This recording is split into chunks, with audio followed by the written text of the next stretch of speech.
ডাল সরসরি কখনো কি এভাবে রান্না করে খেয়েছেন? এটা দেখতে সাধারণ হলেও খেতে কিন্তু অসাধারণ।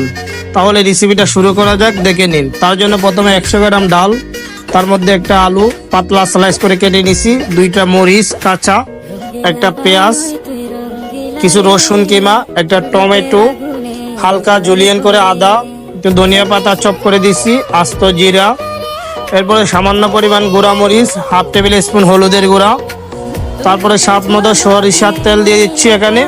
তারপর এটি ভালোভাবে মিক্স করে নিব, কষলাইয়ে একটু সময় নিয়ে ভালোভাবে আপনারা মিক্স করে নেবেন। এই রেসিপিটা দেখতে সাধারণ মনে হয় কিন্তু খেতে অসাধারণ লাগে।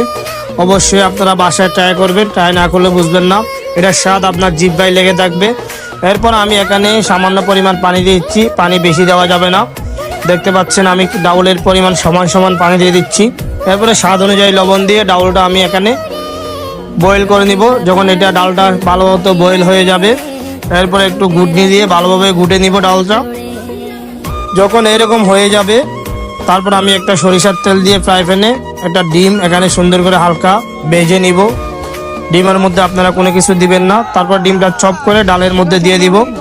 এরপরে একটু ধনিয়া পাতা দিয়ে দিচ্ছি, এরপর হাফ টেবিল স্পুন জিরার গুঁড়া দিয়ে দিচ্ছি। বাস হয়ে গেছে ডাল চচ্চড়ি। বাসায় অবশ্যই আপনারা ট্রাই করবেন। ভালো থাকবেন, আজকে এ পর্যন্ত। আল্লাহ হাফেজ।